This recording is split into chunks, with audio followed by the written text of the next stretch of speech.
poder económico y político del país. ¿Ya? No hay que olvidarlo. ¿Ya? No hay que olvidarlo. Segundo, Segundo, recuerden que durante el onceno de Leguía, esta oligarquía termina siendo desplazada y Leguía va a tener un gobierno muy personalista, muy autoritario, pero con respaldo tanto electoral como político de la clase media, que van a ser los nuevos funcionarios del gobierno del Estado durante el onceno. Cuando Leguía entra, digamos así, en una época de crisis, producto de la corrupción del gobierno, pero sobre todo por la gran dependencia de Estados Unidos y la gran depresión económica que se viene extendiendo a nivel mundial producto del crack. Recuerda tú, que se va a ir generando qué cosa, ya, se va a ir generando cosas.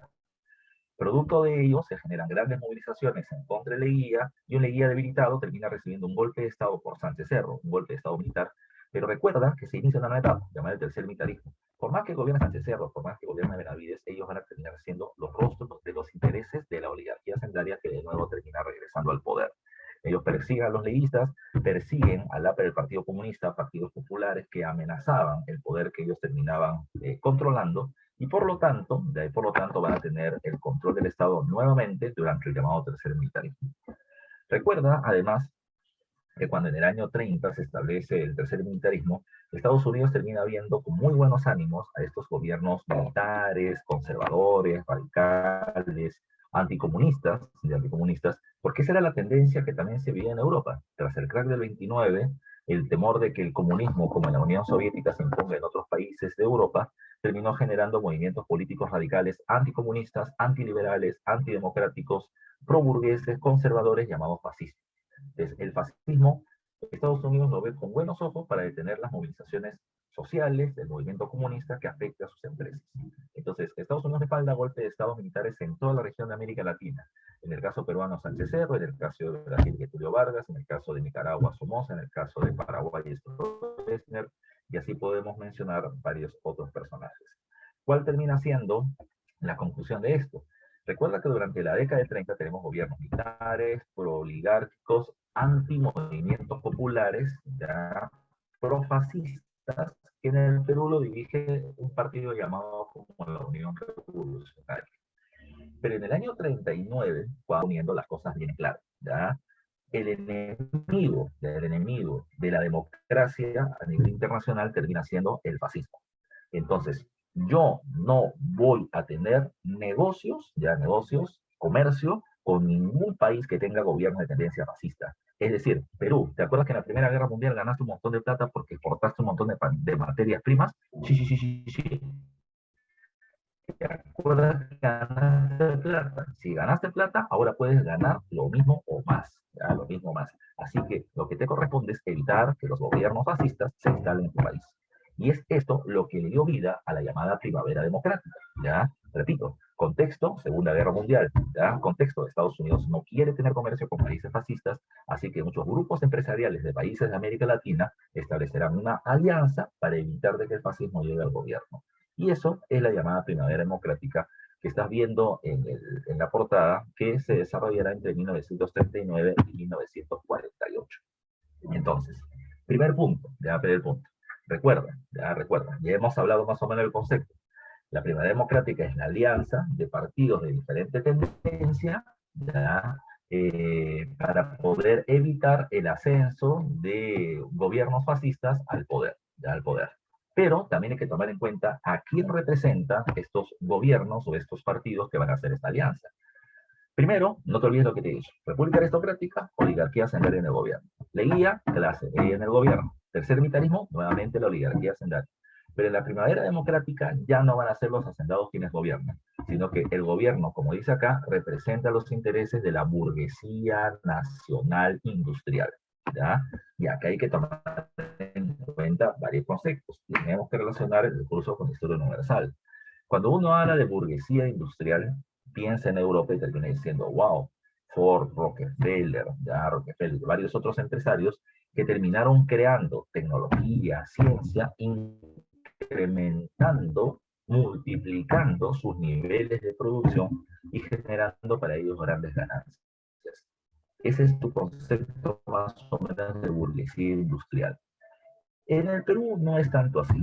En el Perú no vamos a tener un grupo empresarial generador de ciencia y tecnología. No, no, no, no, no. Lo que podemos mencionar de la burguesía nacional es que es una burguesía nacional intermediaria. Así puedes terminar definiendo ese concepto. ¿Qué significa? Ellos son compradores de maquinarias procedentes de Estados Unidos. Y con esas maquinarias de procedencia norteamericana van a crear sus empresas o sus industrias. No son generadores de tecnología. No generamos tecnología, no generamos ciencia, no somos maquinaria y vamos a terminar con eso, este grupo, generando precisamente su desarrollo industrial. Ahora, profe, he escuchado otros conceptos. ¿Ya? Hay algo que se llama teoría de la dependencia, ¿ya? Por si acaso, y déjame ser muy conceptual en varias ocasiones cuando hablo contigo, porque el último examen de admisión ha sido muy teórico en varias preguntas, ¿ya? Muy teórico, ¿ya? Eso también se veía antes. En la universidad y en la Facultad de Ciencias Sociales están entrando muchos profesores jóvenes, ¿ya? Ahí está, cuando digo 35, 40 años, ¿ya? Para la universidad es joven, ¿ya? Están saliendo los profesores viejos que hacían preguntas muy lateras y muy clásicas. Estos profesores, un poco mejor preparados, con conocimiento más moderno, están haciendo preguntas un poco más complejas, ya complejas. Yo diría que a veces se les ha pasado la mano, porque como no han tenido mucha experiencia preuniversitaria, se lanzan con preguntas muy pesadas, ya muy pesadas. Eh, y es algo con el que yo he discutido con ellos, ¿ya?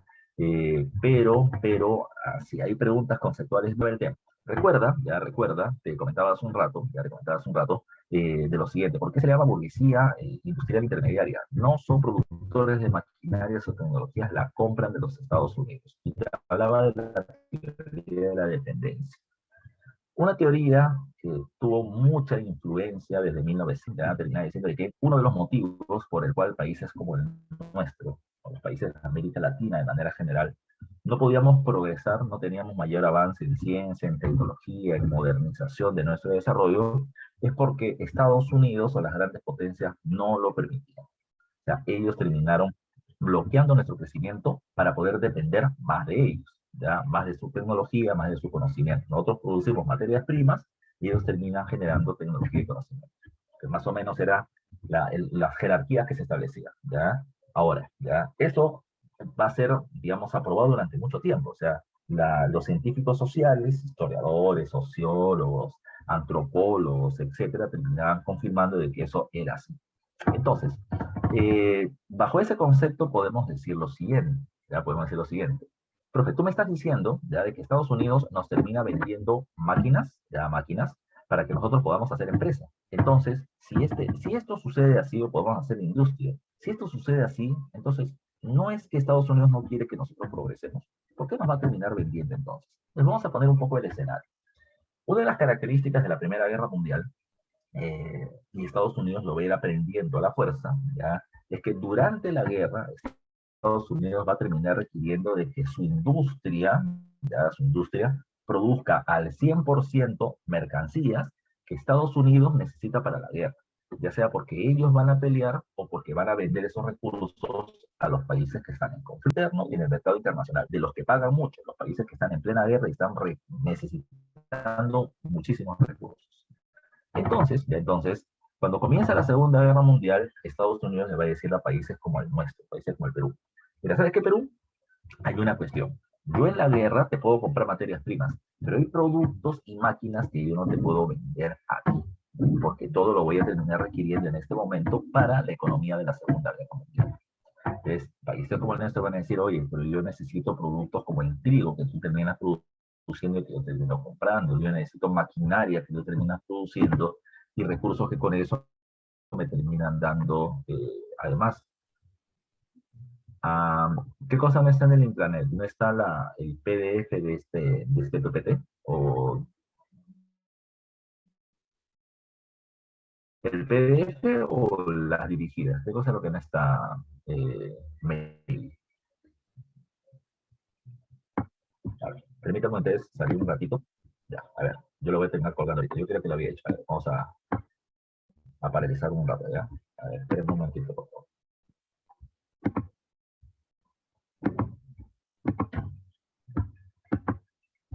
Ah, mira, me equivoqué.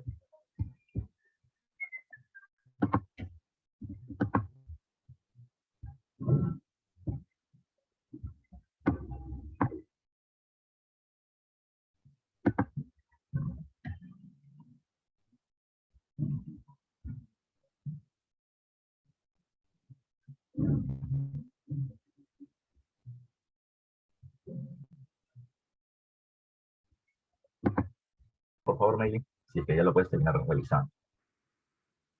Muy bien, entonces, continuemos, ya continuemos. Recuerden, insisto, en lo siguiente. Estados Unidos nos pone esa condición de OTC, pero necesitamos mucho los recursos que tú nos terminas vendiendo. Entonces, ¿qué podemos hacer? Ya, ¿qué vamos a hacer?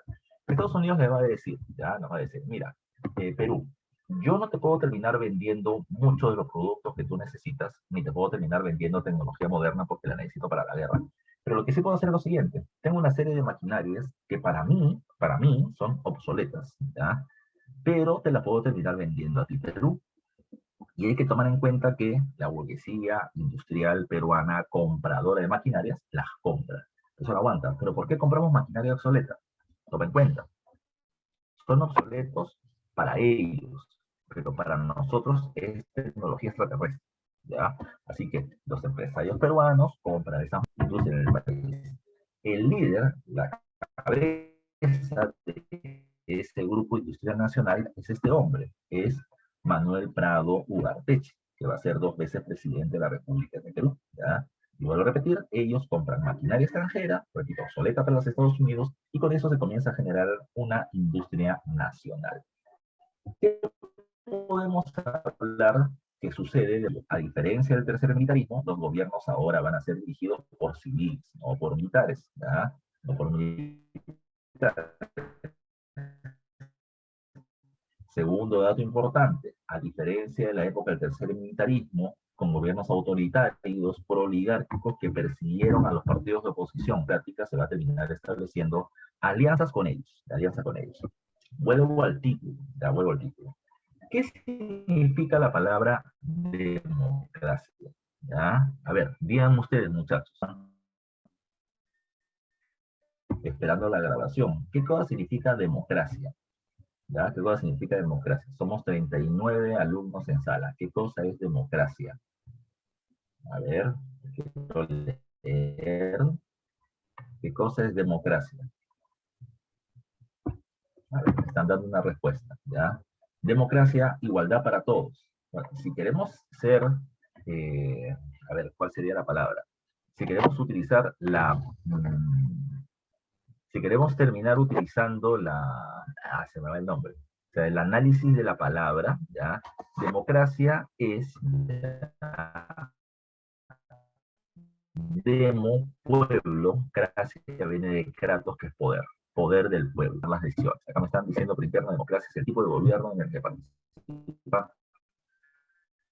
todos los ciudadanos de forma igualitaria. Claro, todas las personas tienen derecho a participar de las decisiones. Por eso termina siendo un poco idealista, ya termina siendo un poco idealista. Porque, por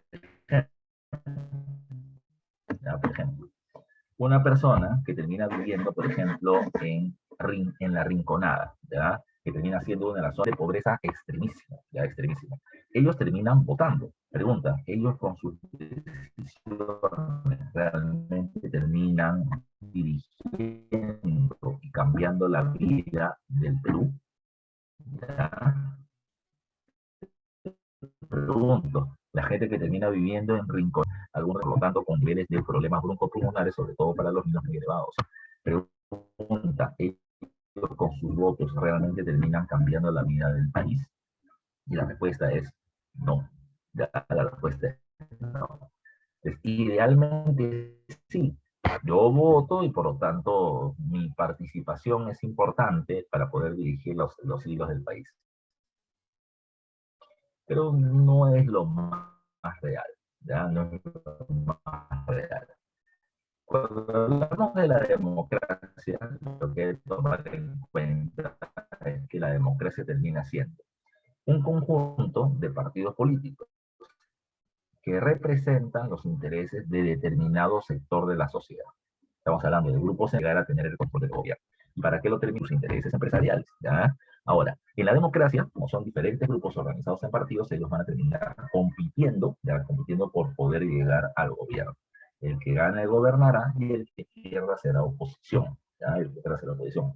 Pero la democracia va a implicar algo más importante, que el que pierda respete al ganador. O sea, ya perdí, compadre, tal como gobernante, ¿ya?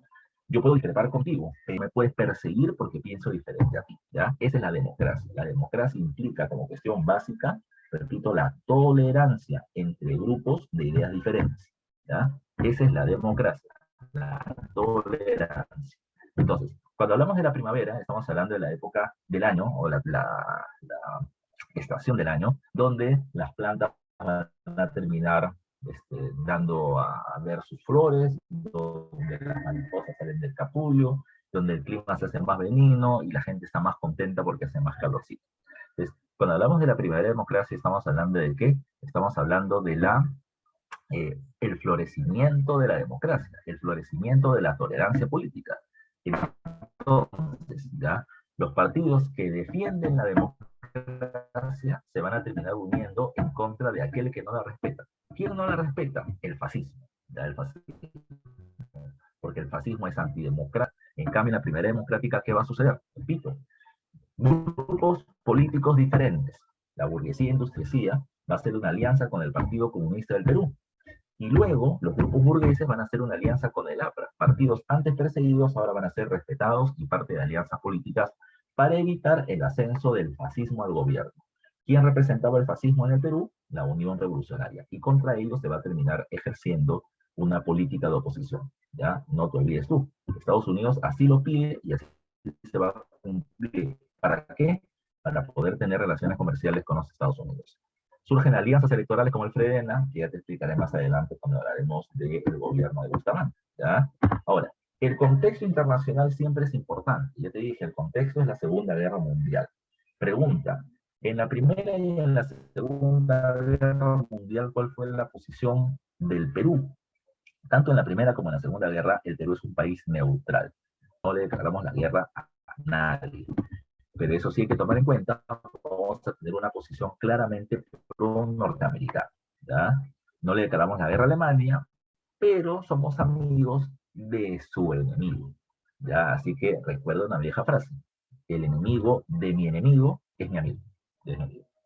¿Qué va a pasar acá? ¿Ya? ¿Qué va a pasar acá?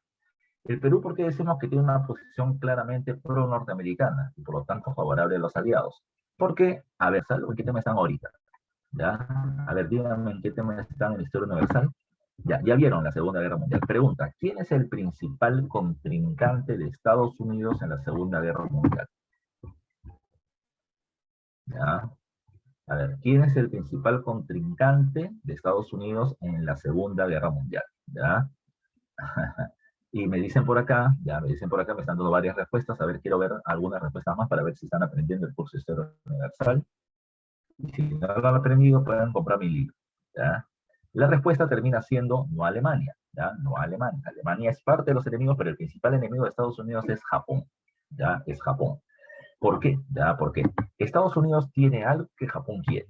¿Qué tiene Estados Unidos? Estados Unidos tiene el control comercial sobre el Océano Pacífico. Estados Unidos maneja el comercio en las costas del Pacífico en América, en Asia y en Oceanía. Esa es su gran fuente de poder y Japón lo quiere. Por eso es que Japón ataca la base aeronaval de Estados Unidos en Pearl Harbor. Y es ahí donde Estados Unidos toma este evento como pretexto para poder entrar a la Segunda Guerra Mundial. Ahora, Estados Unidos piensa, si Japón me quiere hacer daño, ¿ya? Si Japón realmente me quiere hacer daño, tendría que atacar mi territorio, ¿ya? Mi territorio. Estados Unidos sabe que Japón no puede terminar enviando aviones desde Japón a Estados Unidos, a la mitad atacándonos por mar y por aire, pero si Japón lo quiere hacer, nosotros vamos a tener una gran capacidad de resistencia y los vamos a vencer. Entonces, serían locos los japoneses de intentar invadirnos por el Pacífico. Entonces, Estados Unidos pensó, si Japón me quiere hacer daño y no puede atacarme a mí directamente, ¿cómo podría hacerme daño? Estados Unidos pensó, yo tengo muchas inversiones en América Latina, ¿ya? Si Japón ataca mis inversiones en América Latina, si Japón ataca mis inversiones y lo hace en México, bueno, en México está cerca de Estados Unidos, yo puedo salir a proteger mis inversiones en la región. Pero ¿y qué tal si te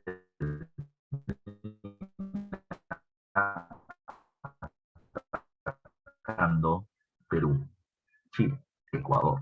Es así precisamente que Estados Unidos va a terminar negociando con nosotros y nos va a decir, Perú, tres primas como existe en la Primera Guerra Mundial, Perú dice, sí, sí, por supuesto que sí, Perú, japoneses, Estados Unidos, muy cercanos a los aliados, en un momento te explico cómo, porque estamos hablando solamente de la generalidad de la Primera Democrática, ¿ya? Y ya vamos a ver qué sucede. Les vuelvo a repetir, no le declaramos la guerra a nadie, pero tenemos una posición claramente cercana a los Estados Unidos y a los aliados en la Segunda Guerra Mundial. Ahí le estoy poniendo una imagen, ya una imagen, de George Sanginés. Hubieron 5 o 6 peruanos que participaron durante la Segunda Guerra Mundial. O sea, el Perú como país no, pero van a haber peruanos que participan en la guerra, como siempre peruanos hay en todas partes. Este de acá es un voluntario ya que participó en el desembarco en Normandía. Tú que has visto la Segunda Guerra Mundial, ese es parte del el plan Overlord, del día D, ya, del desembarco de tropas, ya, de tropas de Inglaterra, Canadá y los Estados Unidos en la zona de Normandía en Francia, que apertura el frente occidental antialemán, ya. Hay este y varios otros peruanos más. Se destaca siempre San Ginés, ya, porque San Ginés termina siendo el último que quedó con vida de todos los que terminaron yendo a la guerra. No porque murieron en el conflicto, sino que ya fueron muriendo de viejo y a San Ginés se le va a terminar haciendo varias conmemoraciones en vida, precisamente por el hecho de haber participado en la Segunda Guerra Mundial. Un dato particular, bien, mientras hubo guerra mundial, las exportaciones crecieron. Como siempre te digo, ¿quién gana? Gana el empresario que termina vendiendo productos hacia los Estados Unidos. Ganan los trabajadores que terminan teniendo chamba. Gana el Estado que cobra impuestos. O sea, hay muchas fuentes de ingreso, ¿ya? Pero también hay que tomar en cuenta otro aspecto más. Repito, Prado es un representante de la burguesía industrial. Si la burguesía industrial está gobernando en el país, ellos evidentemente van a terminar apoyando, protegiendo y defendiendo a la burguesía nacional, a la producción nacional. ¿Y eso cómo se puede terminar haciendo, profe? Simple, ya, simple. A ver, los empresarios peruanos comienzan a producir, vamos a decir así, gracias a la industria, comienzan a producir neumáticos, ya neumáticos, comienzan a producir llantas, ya comienzan a producir llantas. Ahora, hay una empresa peruana que comienza a producir llantas, pero hay una empresa norteamericana, ya, o europea, como Kim, y, digamos, con mucha mayor cantidad de años de antigüedad. Te pregunto yo, ¿qué llantas estarán más baratas? ¿Las peruanas o las europeas? ¿Ya? Las de esta empresa que ya tiene una mayor cantidad de tiempo en el mercado. ¿Cuáles serán llantas más baratas ya en el mercado? Y la respuesta termina siendo las europeas, las peruanas, me dicen ellos, y la respuesta es no, las respuestas son una mayor cantidad de tiempo en el mercado, ¿ya? Tienen una mayor cantidad de compradores y por lo tanto, al vender más, su precio es más reducido. Ellos producen 500.000 llantas, nosotros terminamos produciendo recién 100.000. Los costos de producción terminan siendo todavía muy altos y el precio muy elevado. Un juego de llantas de ellos termina costando 500 soles, un juego de llantas de nosotros termina costando 900. Ya 900. Pregunta, tú tienes tu carrito, ¿qué llanta prefieres? ¿La llanta europea de 500 soles o la llanta peruana de 900? ¿Ya? A ver, dime tú, vuelvo a repetir la pregunta. Tú tienes tu carrito, ¿ya? ¿Qué prefieres comprar? ¿Una llanta europea? ¿O hay cualquier llanta? ¿Son de buena calidad? ¿De 500 soles de Europa o de 900 soles del Perú? Y la respuesta me están diciendo, profe, la de 500, porque cuesta menos y además de eso es importante, ¿ya? Pero recuerda, el gobierno es un gobierno que está dirigido por los empresarios, ¿ya? Y tiene, entonces, para preferir el producto nacional, le subo los aranceles o el impuesto al producto extranjero, ¿ya? Le voy a decir, producto que el Perú produce, ya que el Perú produce, pues si el extranjero quiere vender estos productos en el país, 100% aranceles. Si la llanta cuesta 500, me tiene que pagar a mí 500 de impuestos. Ya no cuesta 500, sino cuesta 1000, ¿ya? La gente preferirá comprar llantas de 900 que de 1000, ¿ya? Por eso se termina estableciendo, repito, una industrialización promovida por el Estado, favoreciendo a la empresa nacional y poniendo altos aranceles a los productos extranjeros. Pregunta, tú eres un empresario ya industrial que tiene que comprar máquinas de Estados Unidos, ¿ya? Estados Unidos. Pregunta, ¿qué te conviene? ¿Que el dólar esté caro o que el dólar esté barato? ¿Ya? Piensa, ¿qué te conviene a ti como empresario si tú compras productos de Estados Unidos, máquinas de Estados Unidos, insumos de Estados Unidos? ¿Qué te conviene? ¿Que el dólar esté caro o el dólar esté barato? ¿Ya? Te estoy haciendo preguntas básicas, ¿ah? Todavía no estoy entrando al tema, pero con esos datos voy a entrar, ¿ya? Me conviene que esté barato, es decir, que la moneda no se devalúe. No le conviene al importador lo que está pasando ahorita en el... No le conviene que el precio del dólar suba, ¿ya? ¿Por qué? Porque si el precio del dólar sube, por ejemplo, una computadora pues está más caro, porque su precio real es en dólares.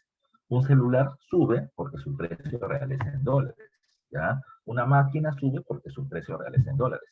Entonces, si antes yo con 350.000 soles compraba 100.000 dólares, ahora necesito 400.000 y se me hace más difícil. Entonces, el gobierno, repito, el gobierno de la burguesía industrial lo que va a terminar haciendo es que el precio del dólar no suba, que se mantenga barato o que esté controlado para favorecer al importador. Ahora utiliza tu lógica. Recuerda esto siempre. Si alguien gana o alguien se beneficia, cada vez que gana, alguien va a terminar perdiendo. ¿Ya? No te olvides tú. Cada vez que alguien gana, alguien va a terminar perdiendo. La evaluación de la moneda nacional. Gana el que importa, el que compra de afuera, ¿quién pierde? ¿Ya? Si el gobierno controla el precio de la moneda nacional, gana el importador y usa tu lógica. ¿Quién pierde? ¿Ya? ¿O quién no gana igual? ¿Ya? Hay un antónimo de importar. ¿Ya? ¿Cuál es el antónimo de importar? ¿Ya? La respuesta es el exportador. ¿Por qué? Porque el exportador, por ejemplo, que vende azúcar, ¿ya? Que vende azúcar al extranjero, ¿ya? ¿Qué es lo que pasa? Yo vendo azúcar por $1.000.000, ¿ya? Si lo cambio a moneda nacional, si el precio del dólar es 3 soles 50, yo lo cambio y gano 3,5 millones de soles. Bacán. Pero el precio del dólar debería ser realmente 4 soles. Y si realmente costara 4, o si en la práctica costara 4, cuando yo lo cambio, no gano 3,5 millones de soles, gano 4 millones. Más plata. Pero como el gobierno lo controla, repito, beneficia al que compra de afuera, pero perjudica al que exporta. ¿Ya? Entonces, recuerda, cuando alguien gana, son defensores. Entonces, repito, ellos van a terminar poniendo un control del precio de la moneda nacional para favorecer, ¿ya? Para favorecer al empresario que pueda comprar máquinas de afuera, pero perjudica a los exportadores y eso va a terminar generando enfrentamientos y ya lo vamos a ir viendo cómo, ¿ya? Recuerda estos datos que te estoy diciendo, te lo estoy poniendo así, suavecito, simple, para que entiendas cómo se maneja esta situación. Ahora, vámonos a los gobiernos, ya vámonos a los gobiernos. Manuel Prado Ugarteche, ya Manuel Prado Ugarteche. ¿Quién era Prado? Ya te lo repetí varias veces. Prado, ya Prado, es el hijo de María Ignacio Prado, ¿ya? No te olvides que Prado es el que se fue del Perú con la plata durante la guerra contra Chile, ¿ya? Pero la familia Prado es una de las familias más poderosas del país. Los Prado, los Pardo, los Largo, los Ricketts, ya terminan siendo familias poderosísimas, ya poderosísimas. Y Prado pertenece a ese entorno familiar, dueño de bancos, dueño de industrias, dueño de negocios, con posiciones, con cargos en diferentes niveles, ya a nivel nacional, empresarios, repito, comerciantes, ganaderos, banqueros. Esa es la familia Prado y él representa este grupo. Prado es el representante de la burguesía industrial nacional. Dirige un movimiento llamado el Movimiento Democrático Pradista, ¿ya? Pradista. Pero Prado no tiene los suficientes votos para poder ganar la elección de 1939. Profe, aguanta. Si no tiene los suficientes votos, entonces, ¿cómo diablos estamos hablando del primer gobierno de Prado Ugarteche? Porque para poder ganar tiene que hacer alianzas. Tiene que buscar los votos de otro grupo para que me apoyen a mí y poder ganar el contrincante. ¿Quién es el contrincante? Su nombre es José Quesada, ¿ya? Y José Quesada es el candidato de la Unión Revolucionaria, del partido fascista, del que no debe llegar al gobierno porque si no perdemos un negocio con los Estados Unidos. Por eso es necesario hacer alianzas con partidos de diferente tendencia, ser tolerantes, ser democráticos, con tal de llegar al gobierno y que el fascismo no gane. No te olvides tú, se lo estoy explicando hace rato, ¿ya? Prado, ¿qué va a hacer? Prado dice acá, establece una alianza con el Partido Comunista del Perú. Y ese es un caso raro, ya raro. ¿Por qué? Vamos a los conceptos. Prado representa a la burguesía industrial. El Partido Comunista representa al obrero, al proletario, ¿ya? Al asalariado explotado. ¿Ya? Eso es lo que representa el Partido Comunista del Perú. La pregunta es, ya, la pregunta es, de acuerdo a la teoría marxista, de acuerdo al comunismo, ya, el proletariado está en contradicción, en enfrentamiento con el burgués que lo explota, que le extrae una gran plusvalía explotándolo laboralmente. ¿Ya? Entonces, yo no tengo por qué apoyarlo. Al contrario, tengo que buscar eliminarlo. Más cuando hay una guerra imperialista entre países industriales y burgueses. Cuando ellos están en conflicto y están débiles, es el momento de poder atacarlos. ¿Ya? La pregunta es, si eso es el concepto, ¿por qué diablos el Partido Comunista del Perú termina apoyando a la burguesía industrial para este gobierno? Entonces, todo tiene siempre una respuesta. Vámonos a nivel internacional. ¿Qué está pasando? Segunda Guerra Mundial. ¿Quiénes son el grupo de los aliados en la Segunda Guerra Mundial? A ver, dime tú, ¿ya? Haz quedar bien a tu profe Yucra, haz quedar bien a mi libro, tú que lo has terminado comprando. ¿Quiénes son los aliados en la Segunda Guerra Mundial? ¿A qué grupo se le llama como los aliados en la Segunda Guerra Mundial? A ver, me están dando respuestas. Dos, tres respuestas tenemos ahí. A ver, los aliados son Rusia con Alemania, ¿ya? Los aliados son Italia. Cuidado, ¿ah? ¿Ya? Ahí hay una persona que me está dando una respuesta más cercana. Pero te falta uno, Emily. Ya, te falta uno. Recuerda que durante, en la... Así es, ya, muy bien, Christopher, ya. Durante la Segunda Guerra Mundial, los aliados inicialmente fueron Inglaterra y Francia, y se le fueron sumando la Unión Soviética y los Estados Unidos, ¿ya? No te olvides tú, ya, no te olvides tú. Entonces, la Unión Soviética, ya, la Unión Soviética, que dirige el Partido Comunista de la Unión Soviética, y que es el líder internacional de los partidos comunistas, va a decir lo siguiente: hey, partidos comunistas del mundo, en este contexto es necesario apoyar a la burguesía democrática antes que a la burguesía conservadora y fascista. Entonces, el Partido Comunista del Perú dice, a ver, ¿quién es fascista? La Unión Revolucionaria. No podemos estar con ellos, ¿ya? Porque la Unión Soviética me lo dice. ¿Con quién tenemos que estar? Con la burguesía democrática, que es Prado. Se hace una alianza con Prado, pero no es una cuestión de voto por ti solamente, que gano, ya que gano. En esta alianza con el Partido Comunista le da sus votos a Prado para que Prado gane, ya, y el gobierno va a terminar dándole algunos beneficios, por ejemplo, el Ministerio de Trabajo, porque ellos son los que dirigen a los trabajadores, ¿ya? El Ministerio de Producción, porque de esta manera se genera más trabajo para los obreros, ¿ya? Y el Partido Comunista además le garantiza a Prado controlar a los sindicatos para poder evitar protestas durante su gobierno. Bacán, es parte de la alianza, y así se hizo. Pero quiero que veas al costadito. Acá hay una caricatura, ya, una caricatura de un medio de prensa llamado La Jimolido, ¿ya? Y terminas viendo a el presidente Prado, vestido de frac, ¿ya? De vestido elegante, con una porra en la mano, ¿ya? Persiguiendo a Aya de la Torre, que es el líder del APRA. Aquí está Aya corriendo y abajo hay una banderita que dice APRA, ¿ya? Y el presidente lo está persiguiendo como para golpearlo, ¿no? Implica que hay una persecución política contra el APRA y sus dirigentes. Entonces, hay tolerancia con el Partido Comunista, pero no con el APRA. Eso al APRA le convino y mucho, ¿ya? Y mucho. ¿Por qué? A ver, porque muchos obreros que pertenecían al Partido Comunista, a la Central General de Trabajadores del Perú, el sindicato del Partido Comunista, pues comenzaron a decir, ¿por qué nos tenemos que unir a la burguesía industrial? Se supone que ellos son los enemigos, ¿ya? Entonces, algo está mal. Acá ideológicamente estamos estando en contra de, o en la práctica estamos entrando en contra con nuestra ideología. Es ahí donde el APRA va a decir, señores, el Partido Comunista dice que es el partido de los obreros, dice que es el partido del pueblo.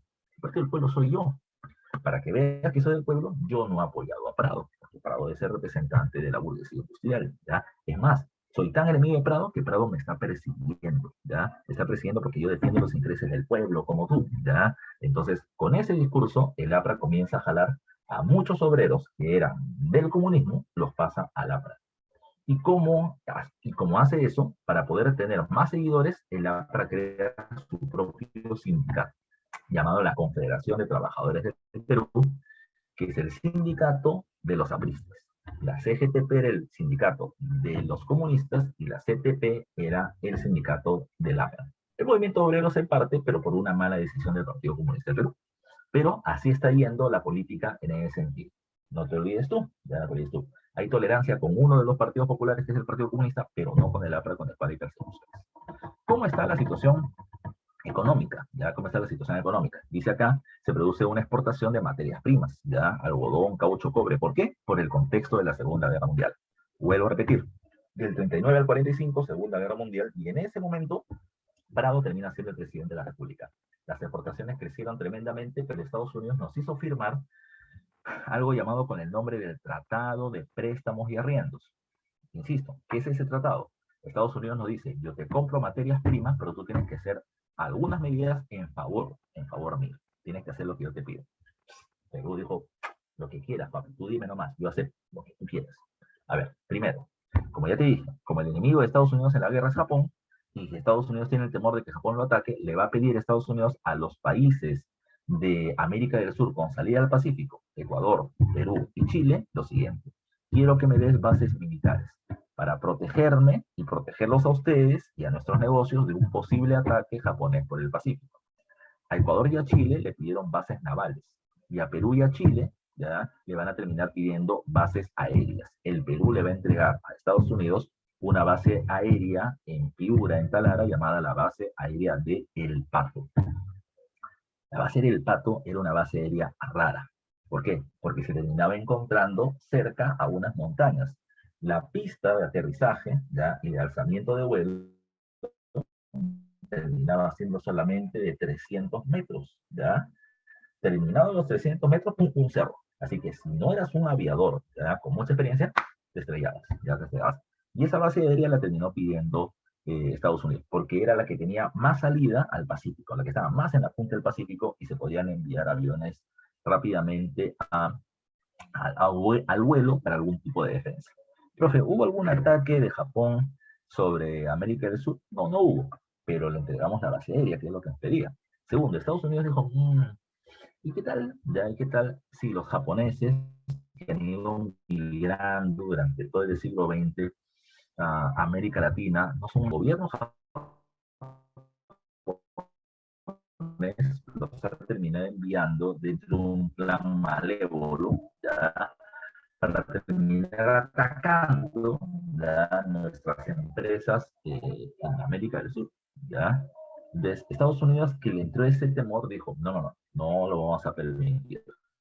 A ver, países de América Latina que quieren tener comercio con nosotros,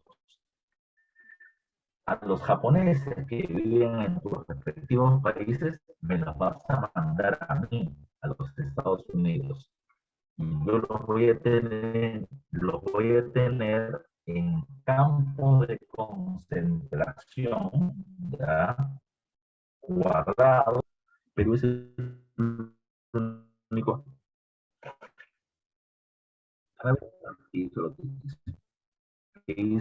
lo que Estados Unidos quería. Ahora, eso fue lo que pasó y Estados Unidos compró un montón de materias primas. Ahora, también el gobierno se va a comenzar a promover una industria nacional. Y esto se crea a través de lo que dice acá, economía, la creación de las corporaciones de desarrollo económico, desarrollo industrial. Así en general, corporaciones de desarrollo. La primera, la corporación de Santa. ¿Para qué servía la corporación del Santa? La corporación del Santa servía para terminar haciendo eléctrica, porque en castellano, ¿qué significa divina? Que termina generando energía eléctrica, porque esta se va a terminar dotando de energía a la costa y a la sierra central del Perú.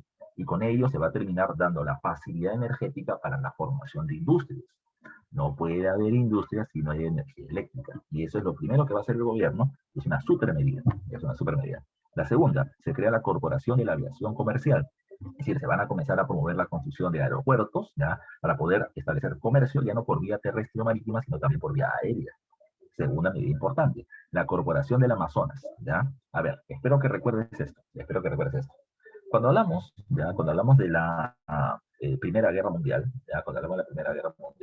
bueno, antes de la Guerra Mundial, durante el gobierno de Pierre y la República Aristocrática, te había mencionado que se exportaba mucho caucho, ¿ya? Espero que recuerdes tú.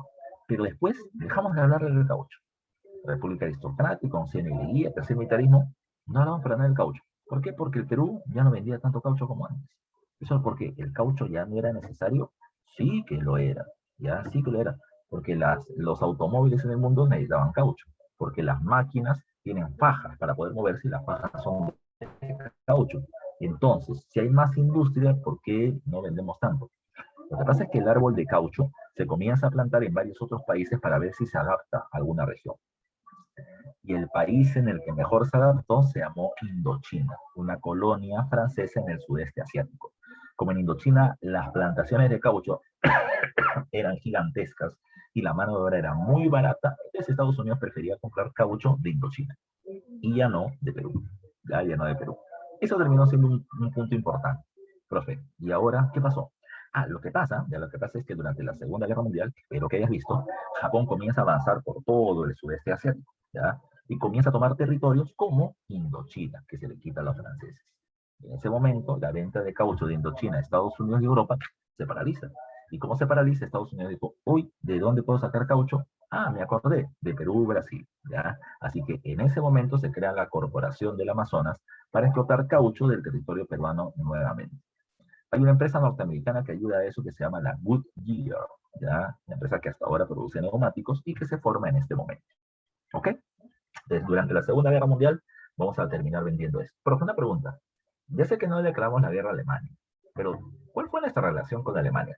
Nuestra relación fue tensa. ¿Ya? El Perú, por su posición pro-norteamericana, rompe relaciones diplomáticas con Vichy. ¿Qué significa que rompemos relaciones diplomáticas? Expulsamos a sus embajadores, ¿ya?, de nuestro país y sacamos a nuestros embajadores de su territorio, ¿ya? Porque no queremos saber nada con él, porque mi amigo es Estados Unidos, ¿ya? No te olvides. El otro evento internacional importantísimo es un conflicto que el Perú va a tener. ¿Y el Perú tiene guerra con quién? Acá me dice, el Perú va a tener una guerra con el Ecuador. ¿Por qué de nuevo, profe? Con Ecuador yo me estoy aburriendo, a cada rato tenemos guerra con ellos, a cada rato nos invaden, y nos van a invadir de nuevo. ¿A dónde nos invaden? Mira el mapa que está por acá. Ecuador nos va a terminar invadiendo por el punto 1. Del punto 1 nos va a atacar, ¿a dónde?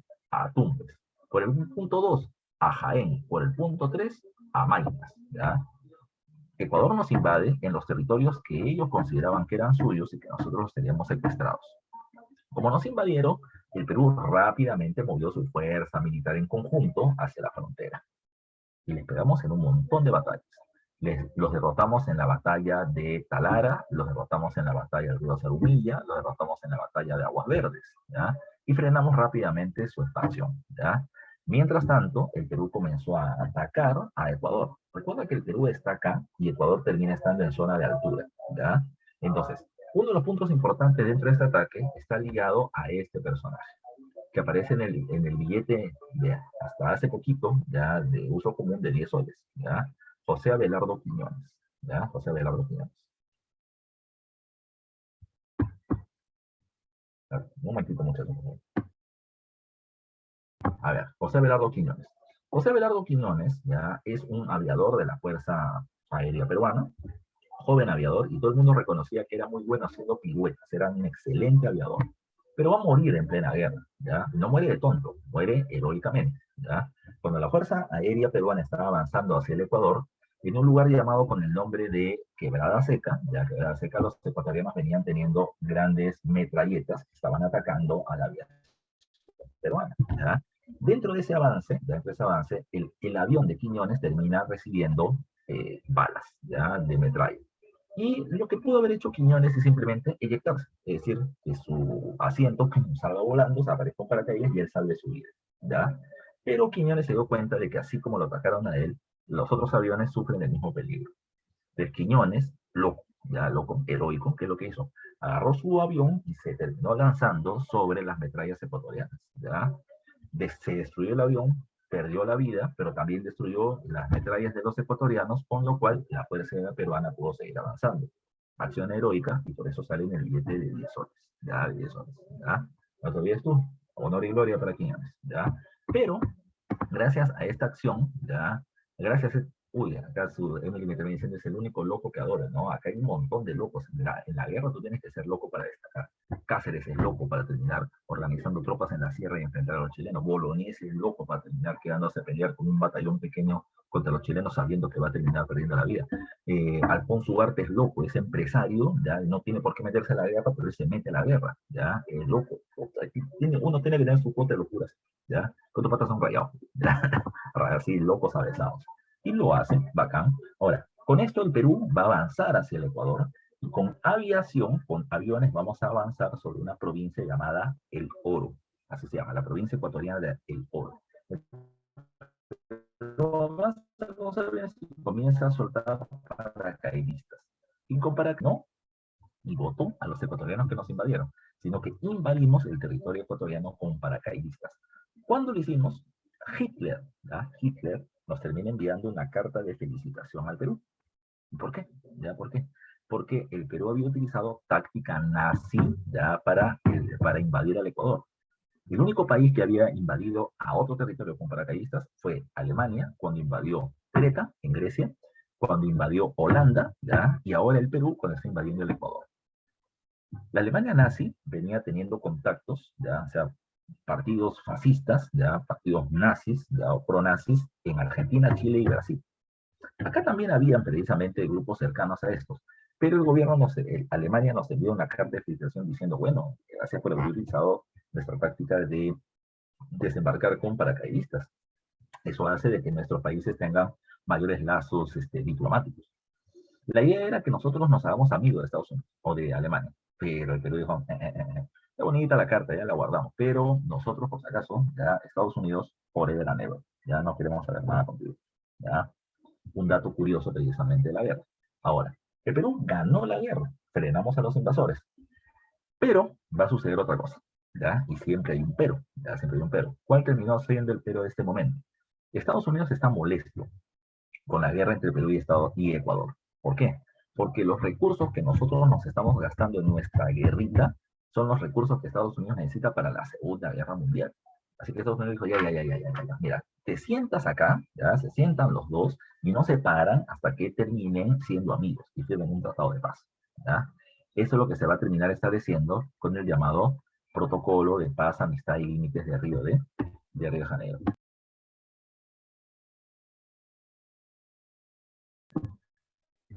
¿Ya? Entonces, recuerden, ¿ah? Con el Protocolo de Paz, Amistad y Límites de Río de Janeiro se termina estableciendo un tratado de paz entre el Perú y el Ecuador. ¿Ya? Entre el Perú y el Ecuador.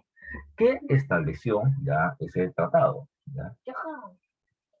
¿Qué estableció ese protocolo?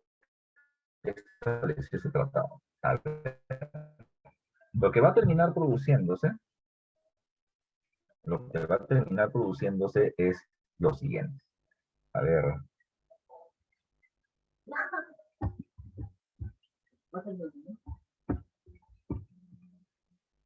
A ver, muchachos, quiero que me confirmen que me están viendo y me están escuchando normal, por favor.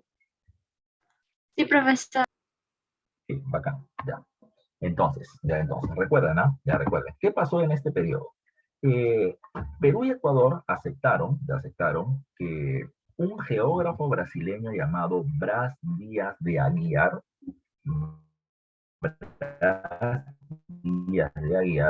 sea el árbitro que decida, ya que decida cómo darle solución al problema fronterizo entre el Ecuador y el Perú. Bueno, se aceptó precisamente el arbitraje y Brás Díaz de Aguiar dijo lo siguiente: para evitar conflictos entre estos países o entre cualquiera por tema de límites, lo que hay que establecer es una línea fronteriza, ya, geográficamente visible e inamovible en el tiempo, ya, en castellano. La línea fronteriza entre el Perú y el Ecuador no podía ser una línea imaginaria, ¿ya? Porque esa línea imaginaria puede ser violada por parte de cualquiera de los países. El cual tenía que ser, repito, una línea geográficamente visible e inamovible en el tiempo. Pero puede ser un río, ¿ya? El cauce de un río. Sí puede ser, aunque los ríos a veces terminan cambiando su curso algunos metros, ¿ya? Por eso que la mejor propuesta, decía Brás de Aguiar, era una cadena montañosa, ¿ya? Los cerros no se van a mover 500 metros más allá. Van a estar siempre en el mismo territorio. Y se estableció por parte de él, por decisión suya, que la cordillera del Cóndor iba a terminar siendo la frontera entre el Perú y el Ecuador. Profe, ¿y eso era bueno o era malo? Depende. Era bueno.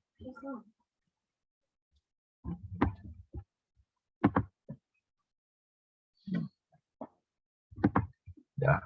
Eso terminaba siendo bueno, ya terminaba siendo bueno para el Ecuador, pero malo para nosotros, porque al establecer la cordillera del Cóndor como frontera, el Perú perdía territorios. Y eso terminó siendo escandaloso, ¿ya? Escandaloso por decirlo menos, ¿ya? Por decirlo menos. ¿Qué sucedió? ¿Ya? ¿Qué sucedió? Bueno, lo que va a terminar pasando, ya lo que va a terminar pasando es que los militares como el que está acá. Eloy Ureta había sido el personaje que dirigió a la fuerza militar peruana durante la guerra con el Ecuador y que había establecido una victoria exitosa contra el Ecuador. Él salió a la prensa a decir, no puede ser posible que los militares pongamos el pecho por la patria, ganemos la guerra, derramemos nuestra sangre, y vienen los políticos y terminan perdiendo territorios. Pregunta, dice Eloy Ureta, ¿quién quiere más a la patria, los militares o los políticos? Bueno, ante ese argumento, ¿ya? La respuesta terminaba siendo clara. ¿Cuál crees que era la respuesta? ¿Cuál crees que fue la respuesta de la población? ¿Ya? La respuesta termina siendo los militares. ¿Ya? Los militares. ¿Ya? Eso es lo que la gente dijo. La gente ha visto cómo hemos ganado la guerra, ¿ya? Y cómo gente ha muerto en la guerra y vienen los políticos y pierden territorios. Es una respuesta muy simple, porque hay todo un análisis de por medio, repito, está la presión de los Estados Unidos, hay una fuerte presión internacional para el caso, pero así se estableció. La gente dijo, sí, Eloy Ureta ama a la patria, los militares aman a la patria, estos políticos desgraciados terminan perdiendo terrenos. Eloy Ureta se convirtió, porque en el Perú es muy fácil serlo, se convirtió rápidamente en potencial presidente o candidato a la presidencia de la República. Y eso es lo que vamos a terminar encontrando precisamente durante su gobierno, ya durante su gobierno. ¿Qué más? ¿Ya? ¿Qué más hay que tomar en cuenta? ¿Ya? ¿Qué más hay que tomar en cuenta cuando hablamos, cuando hablamos del gobierno de Prado? Mira tú, el Tratado de Paz, Amistad y Límite de Río de Janeiro, que dice que establece esta línea fronteriza, va a terminar siendo suscrito por parte de no solo Perú y Ecuador, sino de 4 países más que se van a convertir en garantes, ¿ya? De paz, es decir, que van a terminar buscando que las relaciones entre el Perú y el Ecuador sean cordiales y que no se peleen más. ¿Quiénes fueron esos garantes de paz? Fueron 4. A, B, C y los Estados Unidos. ¿Quiénes son ABC? A de Argentina, B de Brasil, C de Chile y los Estados Unidos. Ellos, repito, debían evitar futuras guerras entre el Perú y el Ecuador. ¿Sabes qué es lo más gracioso, por no decir lo más burlesco? ¿Ya? Que en 1995, bueno, en 1981 tuvimos otra guerra, y en 1995 hubo una guerra más. ¿Sabes qué pasó en el 95? ¿Ya? En el 95, Ecuador ya terminó comprándole armas a Chile y Argentina, ¿ya? Para la guerra contra el Perú. O sea, ¿cómo puede ser posible que los defensores o los garantes de la paz entre estos países le venda armas a uno de los dos países en Europa? Ya terminaba siendo, por decirlo menos, absurdo, pero eso es lo que pasa en el Perú. ¿Qué más hay que tomar en consideración? A ver, ya vamos acabando con el gobierno de Prado recién, falta el otro, ¿ya? Un par de datos más. Nuevo incendio de la Biblioteca Nacional que implicaba que había una muy mala infraestructura para la biblioteca, ¿ya? Y el nuevo director de la Biblioteca Nacional, Jorge Basadre Groma, que sale en el billete de 100 soles, se va a terminar encargando de su reconstrucción, ¿ya? Por otro lado, censo, promovido por el Estado en 1940, dice de que la población urbana, ya, es decir, la población en las ciudades, tanto en Lima como en otras ciudades más, está comenzando a crecer. Seguimos teniendo una mayoría de población indígena, rural, campesina, pero poco a poco hay cada vez más personas en las ciudades. ¿Por qué? Porque hay un fuerte proceso migratorio, todavía no tan grande, pero ya se está comenzando a observar, repito, esto. ¿Por qué? Por el desarrollo de la industria, ¿ya? Como hay industria, se requiere más mano de obra y mucha gente comienza a migrar del campo a la ciudad, cosa que tú debes haber visto en tu concepto de la revolución industrial. Siempre que hay revolución industrial, la población comienza a migrar del campo a la ciudad porque es un espacio moderno, de mayor generación de empleo, ¿ya? Y demás. Y eso es lo que va a pasar también. No te olvides otro caso, un dato que no me puedo olvidar porque está conectado con el próximo gobierno. El Perú, durante la Guerra Mundial, tiene un montón de plata, pero recuerda un dato, ya recuerda un dato. Como el Perú vende un montón de materias primas a Estados Unidos, entonces Estados Unidos no va a pagar muchos dólares. ¿Qué pasa cuando entra mucha moneda extranjera al mercado nacional? ¿Qué pasa con la moneda nacional ante la presencia de tanta cantidad de moneda extranjera? Habla, ¿ya? Te lo expliqué también la vez pasada que hablamos de la Primera Guerra Mundial. ¿Qué pasa con la moneda nacional cuando entra demasiada moneda extranjera? ¿Ya? Y la respuesta es ¿cuál? Ya, la respuesta es se devalúa. Muy bien, ya, muy bien. Los chicos de siempre responden, ¿ya? Se devalúa. ¿Qué pasó a continuación? ¿Ya? Implicaba de que la gente podía comprar menos cosas con el dinero que terminan teniendo, ¿ya? Entonces, al principio el gobierno de Prado, ¿sabe lo que hizo? Bueno, como el costo de vida se va elevando, como se puede comprar menos cosas, primera medida del gobierno, elevó los salarios de la gente. Subía el precio de los productos, el gobierno subía los salarios. Y así lo hizo en 4 oportunidades. Hasta que los asesores del gobierno le van a decir, ya no lo hagas más, ya no lo hagas más. ¿Por qué no puedes hacerlo más? ¿Ya? ¿Por qué no puedes hacerlo más? Porque cuando acabe la guerra mundial, ya, las exportaciones van a terminar reduciéndose, ¿ya? Y por lo tanto, ya, los salarios de los trabajadores, los ingresos de las empresas no van a ser tan altos, pero los salarios de los trabajadores sí, y no se va a poder pagar tanto. Mejor toma otra medida. Como el incremento ya, de las ganancias son momentáneos, entonces lo que el gobierno debe hacer es otra cosa. En lugar de subir el precio de los salarios o la cantidad de salario, lo que debe hacer el gobierno es controlar el precio de los productos. ¿Qué significa eso?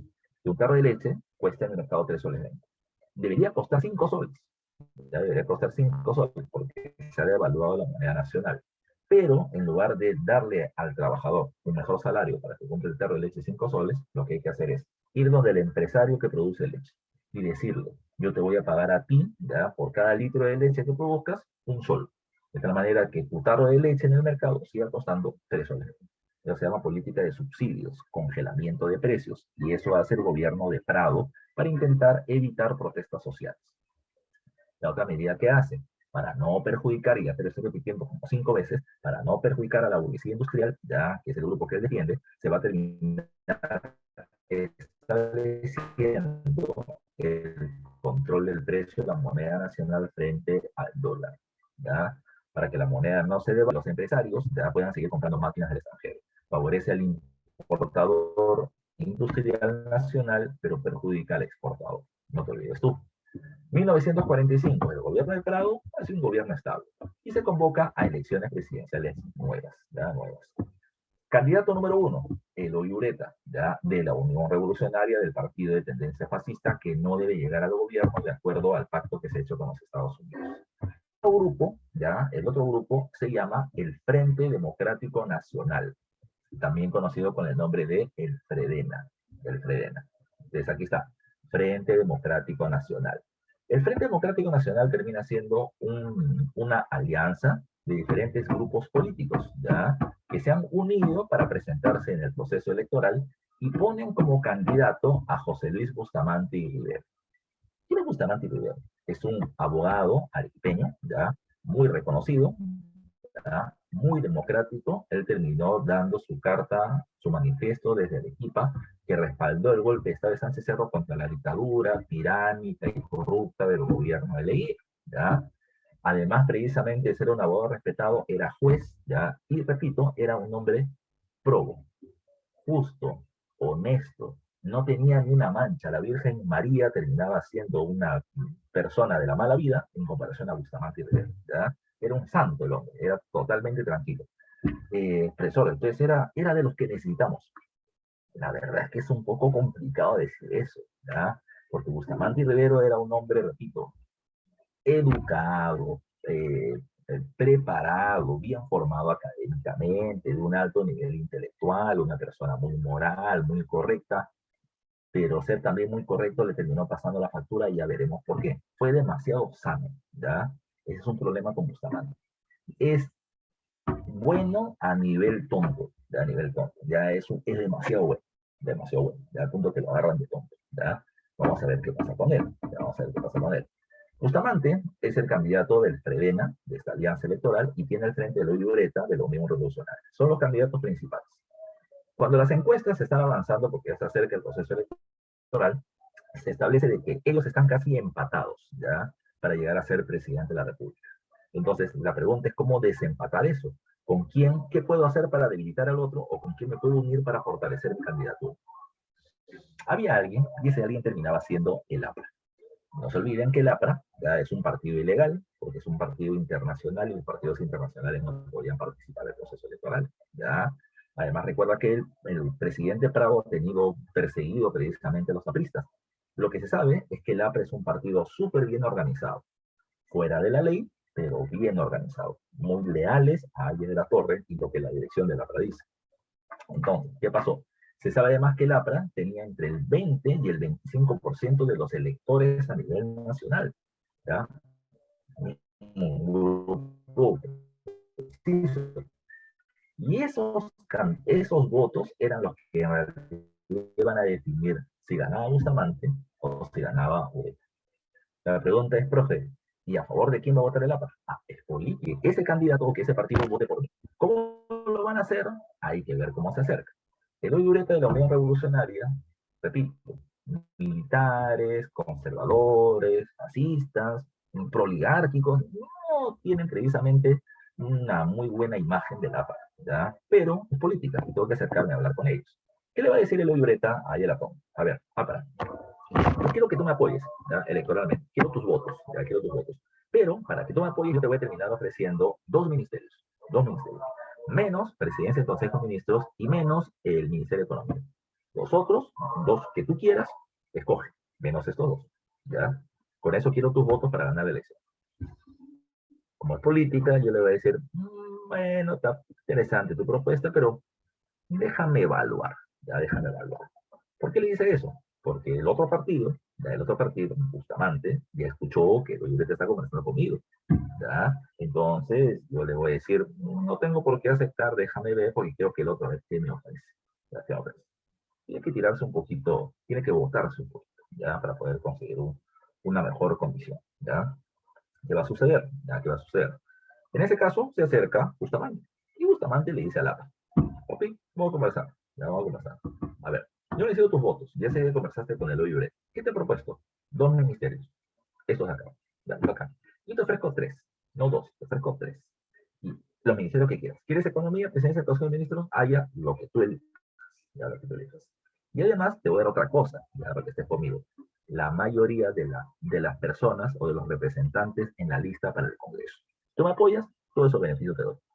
Entonces el APRA dijo, uy, Bustamante está que se tira al suelo conmigo, vamos con Bustamante, papu. Con los votos del APRA, ya con los votos del APRA, va a llegar Bustamante a la presidencia de la República venciendo a Eloy Ureta. Por eso les pongo aquí este resumen. Bustamante Rivero fue el candidato de la alianza electoral llamada Frente Democrático Nacional y con los votos del APRA venció a Eloy Ureta de la Unión Revolucionaria, ¿ya? Su democrático gobierno tropezó con el duro obstruccionismo legislativo del APRA y la Alianza Nacional, y esto es lo que vamos a comenzar a ver. Bueno, antes de ver la parte complicada ya del gobierno de Bustamante, vamos a ver la parte bonita, ya la parte bonita, ¿ok? Primero vamos a ver lo que sí hizo y luego vamos a ver qué cosas no pudo hacer o qué piedras, qué rocas tuvo en el camino, ¿ya? Primera medida importante de Bustamante y Rivero, dice acá, obras, ley de educación secundaria gratuita. Recuerden que Manuel Pardo de la Valle, papá, y José Pardo de Barrera, hijo, establecieron educación primaria gratuita financiada por parte del Estado. Bacán, a varones y a mujeres. Bacán. Pero los chicos que accedían al colegio terminaban la primaria y ya no más quedaba, porque la secundaria era pagada. Ahora el gobierno va a decir no. A partir de este momento, la educación secundaria también termina siendo gratuita a partir del presidente Bustamante. ¿Ya? Muy interesante. Muchos chicos van a terminar la secundaria, pero no todos lo van a hacer, porque muchos tienen que trabajar para apoyar a sus familias y demás. Pero aparece la educación secundaria gratuita. ¿Ya? Con Odría va a haber otro cambio en el sistema educativo, pero ya lo veremos en la próxima clase. ¿Ya? La otra parte que termina siendo bonita, ¿ya? Es esto, el Decreto Supremo 781. Y te explico, ¿cómo es eso? ¿Cómo es eso? Recuerda que acaba la Segunda Guerra Mundial, ya recuerda que acaba la Segunda Guerra Mundial.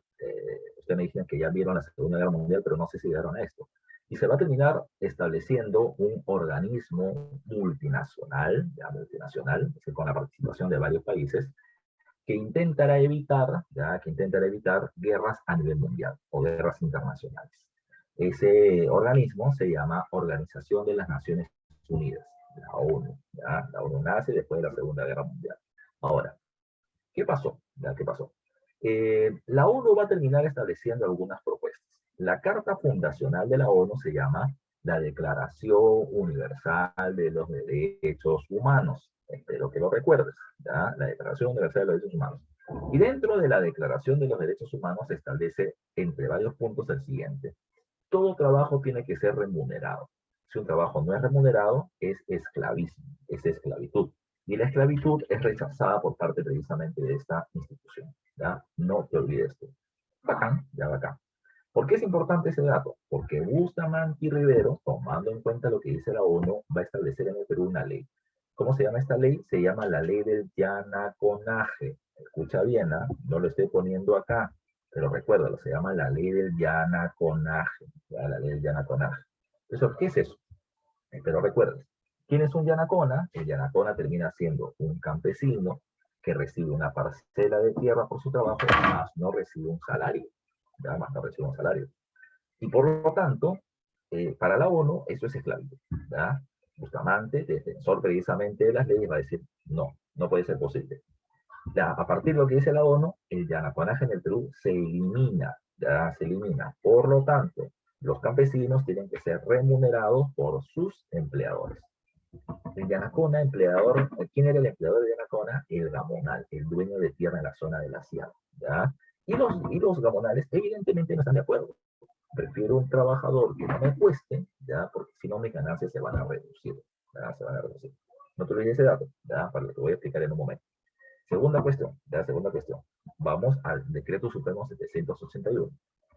El Perú va a decir esto, ¿ya? Todos los países del mundo son dueños o soberanos del espacio terrestre y el espacio aéreo que se proyecta en este territorio, ¿ya? En este país. Entonces, ¿qué es lo que va a decir el Perú? Bueno, el Perú va a ser el primer país del mundo en decir esto. Nosotros no solamente somos dueños del espacio terrestre y aéreo, sino también, por este decreto supremo, somos dueños del mar, ¿ya? En las 200 millas paralelas a la costa, ¿ya? En las 200 millas paralelas a la costa. ¿Qué va a terminar pasando entonces, ¿ya? ¿Por qué pedimos ser dueños de este espacio marítimo, ¿ya? Bueno, el Perú va a decir, nosotros por nuestra posición geográfica, mira tú, cercana al Ecuador, deberíamos tener un mar cálido. ¿Ya? Escucha bien, ¿eh? Por nuestra cercanía al Ecuador, deberíamos tener un mar cálido. ¿Ya? Un mar cálido. Pero no, tenemos un mar frío. ¿Ya? ¿Por qué? ¿Ya? ¿Por qué? Espero que lo hayan explicado en geografía, en el colegio o acá en la academia. Tenemos un mar frío porque acá hay una corriente marítima que va a avanzar de sur a norte llamada la corriente marítima de Humboldt o la corriente marítima peruana. Esta corriente en algunos meses del año tiene 50 millas de ancho y en algunos meses tiene 200. O sea, tenemos hasta 200 millas paralelas a la costa de esta corriente de aguas frías. ¿Ya? ¿Por qué es importante? Porque por esta mezcla de aguas frías y cálidas, el Perú tiene una gran biodiversidad marina. ¿Ya? El Perú tiene una gran biodiversidad marina. ¿Ya? No te olvides tú. ¿Ya? Y eso es lo que le da la riqueza, ¿ya? La riqueza a nuestro mar. Entonces, ¿qué va a terminar sucediendo? El Perú va a decir, bueno, como esa es una característica muy peruana, muy propia, que no tiene otro país, el Perú reclama estas 200 millas como parte de nuestro territorio. Por decreto de gobierno, ese mar también es nuestro. ¿Ya? ¿Qué sucedió? Lo que va a suceder es que otros países con salida al mar, como Ecuador o Chile, van a decir, bueno, si Perú lo reclama, nosotros también. Ellos firmaron un acuerdo llamado con el nombre del Acuerdo de Santiago y terminaron respaldando lo que Perú decía y reclamaron sus 200. Ahí no quedaba todo. Como había nacido la ONU, el Perú va a terminar encabezando la propuesta internacional, ¿ya? La propuesta internacional de entregar, ¿ya? O de promover que la ONU acepte las 200 millas marítimas, ya como parte de nuestra soberanía. ¿Ya? ¿Sabes qué pasó? ¿Ya sabes qué pasó? Recuerda, el Perú comienza a encabezar esto en la ONU y se hace una discusión, un debate de años, hasta que la ONU aprueba que todos los países del mundo con salida al mar tengan soberanía sobre sus 200 millas. Esa ley, repito, promovida por el Perú, termina siendo toda una novedad. ¿Por qué? Porque desde 1814, Congreso de Viena, en Europa, se estableció esto, que los mares eran de libre navegación internacional, tanto marítima como comercial. ¿Ya? Y el Perú, repito, 150 años, 140 años después, termina promoviendo un cambio en esa propuesta. Escucha este dato más, ¿eh?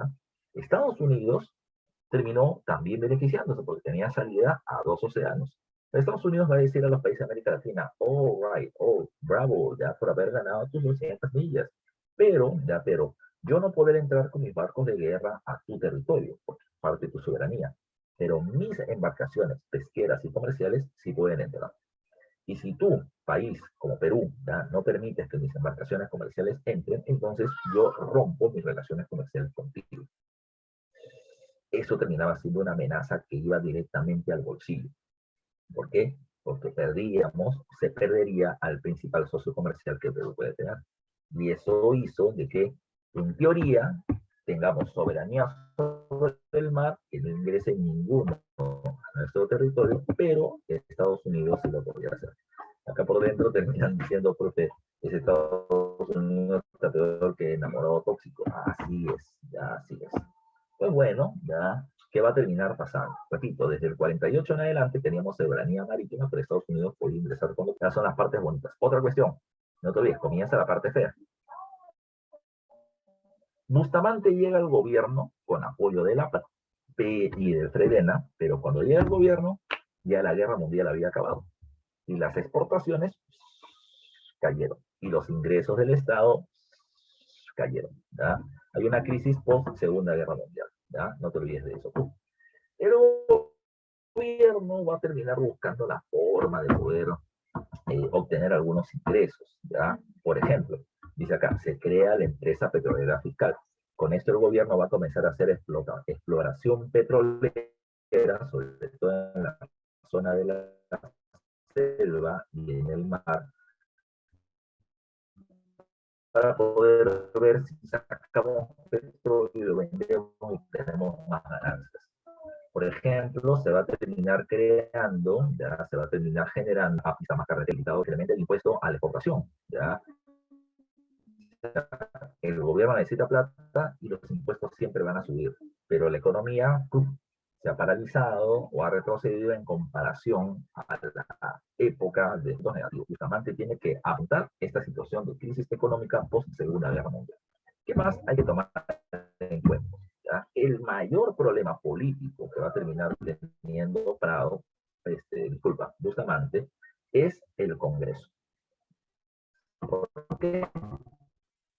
Vamos a recordar diferentes grupos que lleva Bustamante del gobierno. Pero la mayoría de los congresistas son de la APRA, no te olvides tú, la mayoría de los congresistas son de la APRA, ¿ya? El APRA tiene la mayoría en el Congreso. ¿Cuál es la función del Congreso? El Congreso tiene una función legislativa.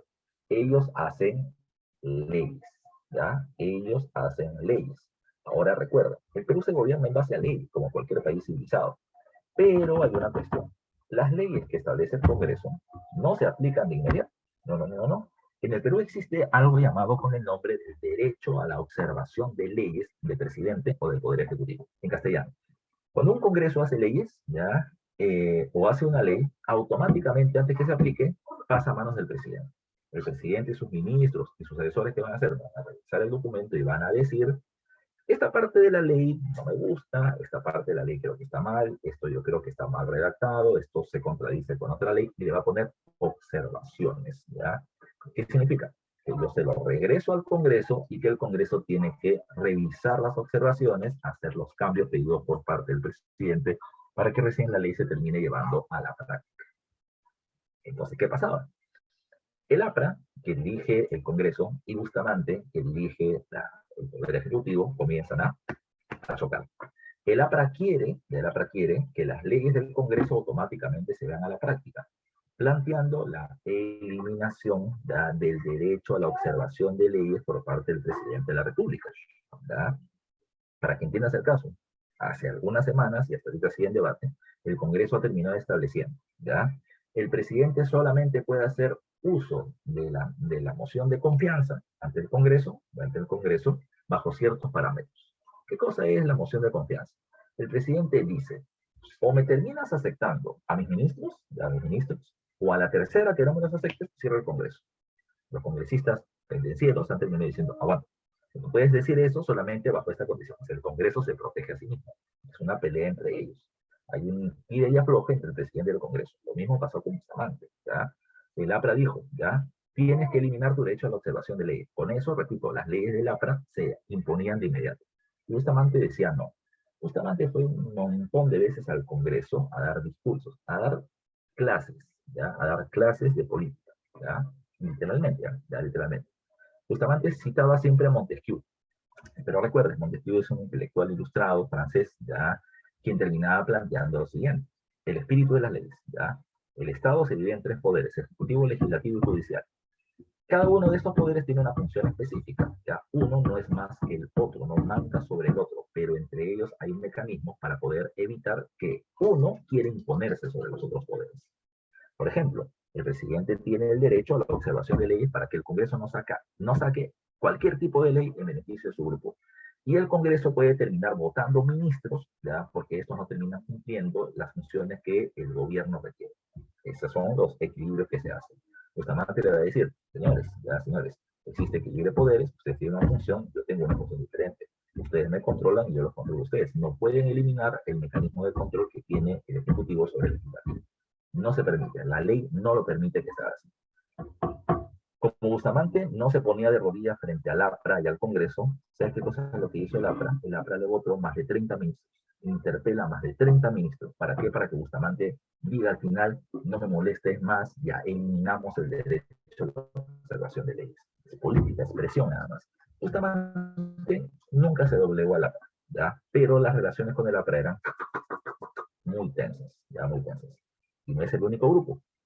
El otro grupo importante del Congreso se llamaba la Alianza Nacional. Y la Alianza Nacional era el grupo que representaba los intereses de la oligarquía terrateniente, sobre todo, ¿ya? De la oligarquía terrateniente. Gamonales de la Sierra, hacendados agroindustriales de la costa. ¿Ya? ¿Qué pasó? Este grupo, ¿ya? De la Alianza Nacional, le decía algo a Bustamante.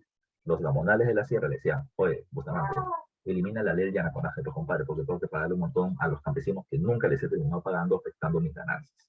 Bustamante va a decir, no se puede, chicos, ya no se puede. No puedo terminar eliminando, ya no puedo terminar eliminando una ley, ya una ley que termina favoreciendo, ya que termina favoreciendo a los campesinos, ya por beneficiarte a ti. Así que disculpa, no la voy a eliminar. Los gamonales de la Sierra lo tienen acá, a Bustamante, entre ceja y ceja, ya lo tienen ahí marcado y lo quieren fregar, ya. Los hacendados de la costa, ¿qué cosa decían? Pues, Bustamante.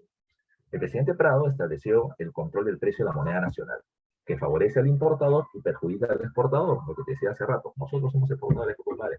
No, devalúa la moneda nacional, ¿ya? Es decir, ahorita la moneda, el dólar cuesta 3 soles 50, debería costar 5, ¿ya?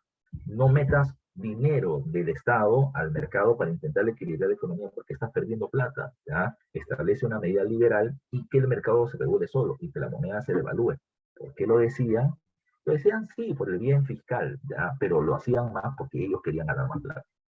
Bustamante defiende a la burguesía industrial y les dijo que no. Así que los gamonales de la sierra y los hacendados de la costa estaban en contra de las medidas económicas del presidente Bustamante.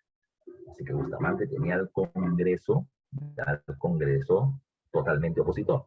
Por un lado el APRA y por otro lado los grandes hacendados.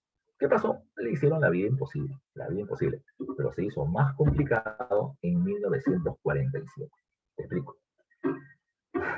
En julio de cada año se establece el inicio del año legislativo. Es decir, comienza la sesión plenaria del Congreso. Todos los congresistas tienen que estar presentes precisamente en ese mes. En los meses previos, ¿qué hacen? Hay una sesión plenaria, pero durante varios meses los congresistas se van a sus respectivas provincias, ¿ya? A escuchar a su gente, a sesionar en las provincias, para terminar promoviendo nuevas leyes, ¿ya? Pero en julio todos tienen que estar presentes.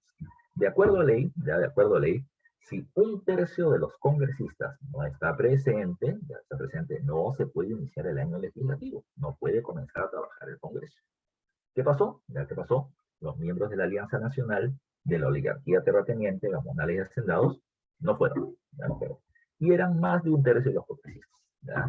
Como no fueron, no podía iniciarse la sesión del Congreso. De acuerdo a ley, insisto, si en 3 oportunidades se les convoca y no van, el presidente puede disolver el Congreso de la República y convocar uno nuevo. Y así pasó. Bustamante, repito, siguiendo las normas, porque su nombre de ley va a terminar diciendo, a ver, no han venido una vez, los convoco nuevamente para que inicie el año legislativo, no vinieron, van 2, ya van 2, los convoque no, van 3. No quisieron venir, se cierra el Congreso. Cuando se cierra el Congreso, el que hizo bulla era el APRA, porque la APRA tenía la mayoría en el Congreso y tenía poder desde ahí, y ahora le acaban de cortar el caño de poder que tenía. Ahora, ¿qué va a pasar? Hay protestas sociales, ¿ya? Hay oposición de la élite económica, hay una fuerte recesión económica porque acabó la Segunda Guerra Mundial. No hay plata y no hay inversiones. Y en ese momento, Bustamante cierra el Congreso. Repito, no porque fuera malo, sino porque la ley así lo establecía, porque quien está saboteando al gobierno termina siendo la propia oligarquía terrateniente. ¿Qué sucedió? ¿Qué sucedió?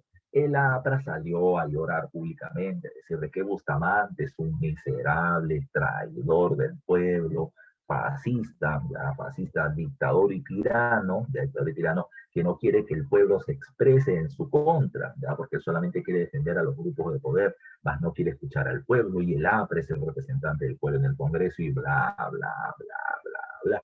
Ya comenzaron a tirar sapos y culebras contra Bustamante, y repito, ¿ya? La gente se terminó comiendo el discurso aprista. Repito, si le suman la crisis económica a los discursos que el APRA terminaba haciendo, la gente en la calle decía, este Bustamante es un hijo de su madre, dictador, tirano, no apoya al pueblo. La gente en la calle le terminaba lanzando huevos, le insultaban, le escupían, ¿ya? Al pobre Bustamante. Por eso el Bustamante era todo lo tirano que dice el APRA. Bustamante era el tipo más buena gente del mundo. Puedo repetir, es tan buena gente que ya, ese termina siendo su problema, ¿ya? Eso, entonces, ¿qué cosa debió hacer Bustamante? Bustamante le faltó cancha, le faltó barrio, le faltó calle. Y él tenía amigos imaginarios, ¿ya? Y los amigos imaginarios lo agarran del horno, ¿ya? Bustamante lo que tenía que hacer era, si estos dos grupos me están haciendo la bronca, ¿ya? Entonces, ¿qué tengo que hacer? Me tengo que ser amigo de uno, ¿ya? Para contrarrestar al otro, ¿ya? Pero él, repito, en su cuestión de normas legales, que quiere cumplir la ley, repito, fue tan cerrado con la ley que los otros grupos se lo comieron. Y a este pata le faltó cancha para poder manejar la situación. ¿Qué pasó? ¿Ya qué pasó? Repito, la oligarquía en su contra, el APRA en su contra, y le dicen tirano, y la gente se comió el cuento porque la crisis económica era muy dura. Tomando en cuenta eso, ¿qué pasó? ¿Ya qué pasó? Como el APRA era considerado desde que nació en la década del 20 en adelante, era considerado un partido subversivo, un partido que se oponía al orden tradicional de Perú, y la élite lo consideraba como un grupo de izquierda, subversivo, terrorista, no a ese nivel, pero decían que estaba en contra del sistema. ¿Qué sucedió? El diario La Prensa, del diario La Prensa, era dirigido por parte de Francisco Graña Garland, miembros de la élite económica del Perú, de la oligarquía, criticaban permanentemente al APRA y a su accionar obstruccionista. ¿Sabes qué pasó? ¿Sabes qué pasó? Un líder, bueno, no, un joven aprista, ni siquiera puede ser un líder, un joven aprista terminó persiguiendo al presidente del diario La Prensa, cuando estaba saliendo de su trabajo con su esposa, y lo mató. La muerte de este director del diario de la Prensa, la muerte de este personaje público, hizo que evidentemente el diario de la Prensa comience a utilizar permanentemente el diario para terminar atacando al APRA, diciendo que era un grupo terrorista, que era un grupo subversivo, que quería afectar el desarrollo del país, y pedían públicamente que ya que el gobierno débil no estaba haciendo nada, que los militares den un golpe de Estado y terminen poniendo orden. Y lo decían todos los días. Francisco Graña es miembro de la familia Graña y Montero, que eran dueños del diario del Comercio. Y el diario del Comercio también comenzó a pedir lo mismo permanentemente. Pedían golpe de Estado, golpe de Estado, golpe de Estado. Parecían Keiko y lo que salía diciendo todos los días a sus congresistas, hay que votar al presidente, hay que votar al presidente, hay que votar al presidente. Así lo terminaron planteando. ¿Qué pasó? ¿Qué pasó? El APRA, ante toda esta crítica, el APRA consigue el apoyo de un grupo de marinos, e intenta dar un golpe de Estado, pero su golpe de Estado fue muy desorganizado y terminaron siendo rápidamente frenados. ¿Quién los frenó? Manuel Apolinario Odrí, jefe del ejército peruano. Él evitó un golpe de Estado del APRA contra Bustamante. El presidente Bustamante llamó a Odría y lo condecoró por ser defensor de la democracia en el Perú. 2 semanas después, Odría le da golpe de Estado a Bustamante. Así que acabó el gobierno de Bustamante y comienza el gobierno de Odría llamado como el ochenio. Pero el ochenio es algo que tenemos que ver la próxima clase todavía. Así que así se fue conformando esto. Solamente para terminar. República aristocrática, gobiernan los grandes hacendados. Onceña de día, la clase media. Tercer militarismo, regresan los hacendados. Primavera democrática, viene la burguesía industrial. Pero ahora ya salió el representante de la burguesía industrial. ¿Quién entra? Odría. ¿Y Odría quién defenderá? Nuevamente a los grandes hacendados. Entonces, les repito con eso, no importa quién sea la cara del gobierno, no importa quién es el grupo de poder que más se favorece. Ellos son los que realmente tienen el poder. ¿Quién gobierna en el Perú? Es un tema actualmente interesante que observar. Pero ya llegaremos a hablar precisamente de eso en temas posteriores. Vamos, ya terminamos la clase de hoy y nos vamos a las preguntas dirigidas. Ya nos vamos a las preguntas dirigidas. A ver, ¿dónde están las preguntas? ¿Dónde están las preguntas?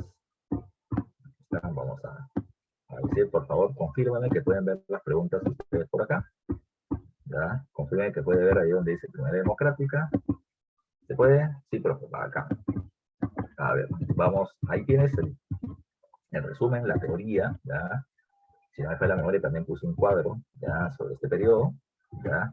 Pero acá está, ¿ya? Aquí están las preguntas que nos corresponden ver el día de hoy, ¿ya? Acá, vamos a ver, ¿qué dice acá?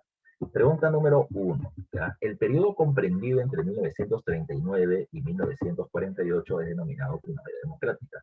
Esta denominación alude a qué, hace referencia a qué. Ya te dije hace un rato, alianza de partidos de diferente tendencia para evitar ya la llegada del fascismo de la Unión Revolucionaria al Perú. ¿Ya? Entonces, ¿cuál es la mejor clave? Bueno, con lo que te acabo de decir, y ya está. Dice A, unión de todos los partidos políticos para evitar el ascenso de los partidos cercanos al fascismo. Más o menos va por ahí, ya más o menos va por ahí.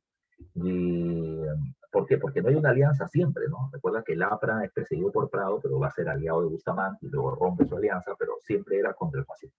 Entonces, sí hay tolerancia de alianzas. La B me dice, preeminencia de gobiernos civiles electos a través del sufragio. Bueno, eso en general es la democracia, pero la primera democrática es para frenar el fascismo. Dice, nula influencia de los Estados Unidos en la política peruana, o Estados Unidos dijo, o aceptan esto o no les compro producto. Dice, proscripción de la Unión Revolucionaria, dado el carácter fascista de esta organización. Proscripciones que no se les va a perseguir porque van a ser declarados enemigos del Estado. Y eso es cierto después de 1945. Acabada la Segunda Guerra Mundial, la ONU establece ya que el fascismo no puede ser, no puede ser tolerado por un partido político y tiene que ser proscrito de los procesos electorales. Eso sí se hace, pero no es lo que pasa en la primera democracia. Acá, repito, fue más una alianza electoral para evitar que el fascismo llegue. Luego van a terminar estableciéndose algunos cambios. Entonces, en la pregunta número 1, la clave, como bien dice Emily, termina siendo la clave A. ¿Ya? A ver, muchachos, marquen ustedes también sus clavecitas. Pregunta número 2. Dice, sector socioeconómico que asciende al gobierno durante la primavera o durante la primera presidencia de Pedro Arteche. Recuerden, me dice sector, ¿ya? Prado es el presidente, pero ¿a quién representa? Representa a la burguesía industrial, nacional, compradora de máquinas o burguesía intermediaria. ¿Cuál es la clave entonces? Ya está la clave ahí, directamente la clave termina siendo la B, la burguesía industrial intermediaria. No la oligarquía agroindustrial, no, eso gobiernan en la República Aristocrática, en el tercer militarismo y en el 80. ¿Ya? Pero durante este periodo gobierna la burguesía a través de Prado y Bustamante. 3. Indique la secuencia de enunciados verdaderos o falsos respecto al primer gobierno de Prado. ¿Ya? Dice, 1. Se efectuó el primer censo nacional del siglo XX, ¿ya? Y ese va a ser precisamente el de 1940. No recuerdo que haya existido otro censo, así que esa debe ser verdadera. Dice, se firmó el Tratado de Préstamos y Arriendos con Estados Unidos. Claro, Estados Unidos nos vendía o nos compraba materias primas, pero a cambio le teníamos que dar cesiones de territorios como la base aérea del Pato y demás. ¿Ya? Entonces la segunda termina siendo verdadera también. Si es así, ya la clave solamente puede ser B o C, que contienen verdadero o verdadero. La tercera es la que define todo, ¿ya? Porque la tercera dice una verdadera y en otra falsa. Dice, se produjo la guerra con el Ecuador, resuelta luego diplomáticamente, claro, por el protocolo de paz amistad límite de Río de Janeiro. Entonces, eso es verdadero. Sí, a ver, entonces tenemos verdadero, verdadero, verdadero, ¿ya? Si las tres primeras son verdaderas, la clave es la B, ¿ya? Solamente para corroborar. 4. Se creó el Seguro Social Obrero, eso se hace en el gobierno de Oscar Herrera Benavides, antes precisamente de la Primera Democrática. Se promulgó la Constitución Política del año 33, eso se hizo con Sánchez Cerro, ¿ya? Entonces eso es para eso también. La 3 termina siendo la B de vecino, ¿ya? Pregunta número 4, ¿ya? Pregunta número 4. ¿Qué dice la 4? Indique qué enunciados corresponden al primer gobierno de Prado Arteche, ¿ya? Entonces también está para relacionar 1, 2 y 3. Dice, rompió relaciones diplomáticas con los países del eje y estrechó relaciones con los Estados Unidos. Verdadero, no le declaramos la guerra a Alemania, pero sí vamos a expulsar a sus embajadores, no te olvides tú, ¿ya?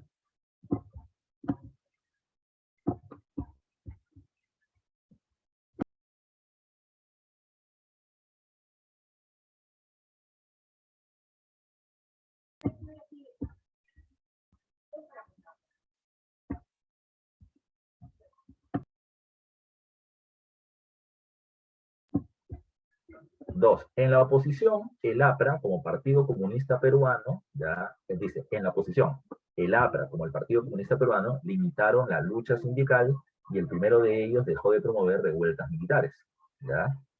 A ver, revueltas militares, ¿ya? ¿Me está diciendo que el APRA promovía revueltas militares? No, al contrario, el APRA va a ser perseguido por los militares antes que terminar promoviendo revueltas, ¿ya? Pues la segunda es falsa. La tres me dice, se estableció la ley de amnistía general buscando promover la reconciliación con las organizaciones políticas. La ley de amnistía general es del presidente Benavides.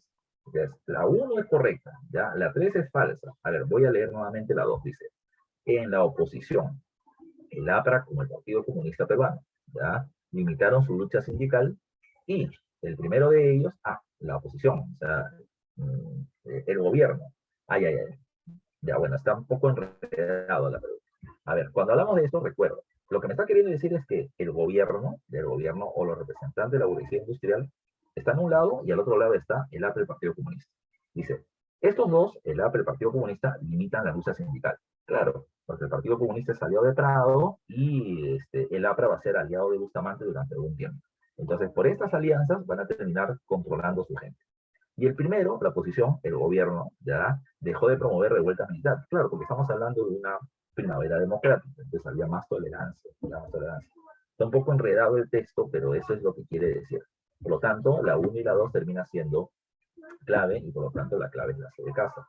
Pregunta número 5, ya, pregunta número 5 dice, inmediatamente después de asumir el mando, Bustamante emitió una serie de decretos que buscaban limpiar la casa, ¿ya?, de la herencia del gobierno anterior. Las nuevas medidas estaban orientadas a inspeccionar más estrechamente las finanzas estatales para no terminar haciendo sobregastos, eliminar empleos superfluos, ¿ya?, y despedir a los funcionarios deshonestos. Estamos hablando de un gobierno más moralista, pero que también va a ser más austero. O sea, tiene que gastar menos porque no hay tanta plata. Del texto anterior podemos afirmar que dice, apoyó a las facciones pravistas que quedaron en el gobierno, no porque va a votar a muchos de estos, ¿verdad? B, intentó hacer reformas que acabaran con la corrupción del pasado, más o menos porque va a votar a los deshonestos, ¿no? C, se mantuvo un gobierno neutral con ayuda de todos los partidos, no porque el APRA y la oligarquía le van a hacer la vida imposible. D, detuvo el avance de los partidos de izquierda tradicional, no tanto, ya no tanto. El texto va ligado más a la alternativa B, intentó hacer reformas que acaben con la corrupción del pasado. Una cosa es que lo intente, otra cosa es que lo logre, ¿ya? Siempre van a terminar existiendo oposición, la oposición. Pregunta número 6, ¿ya? Pregunta número 6. Dice, en la imagen siguiente se presenta a José Luis Bustamante y Rivero. Dice, respecto a la vida política de este personaje, indique qué enunciados son verdaderos o falsos. Ahí tenemos la cara de Bustamante y me dice, 1, ejerció la presidencia respetando los fueros de los poderes del Estado. Claro, o sea, yo no quiero controlar el Congreso ni que el Congreso me controle a mí. Verdadero, ¿ya? Segunda, dice, redactó un manifiesto que justificó el golpe de Estado de Sánchez Cerro. Sí, él hace el manifiesto de Arequipa justificando el golpe contra Leguía. La segunda es verdadera. La tercera dice, tuvo formación política civilista en la Universidad de San Marcos. Falso, él no es sanmarquino, él había sido de la Universidad San Agustín de Arequipa, ¿ya? Así que la clave termina siendo la B de besito. Pregunta 7, esa última datera, ¿eh? En el contexto internacional en el que se desarrolló la primavera democrática, promovió las alianzas políticas entre diversos grupos, pero el fin de la Segunda Guerra Mundial resquebrajó dichas alianzas.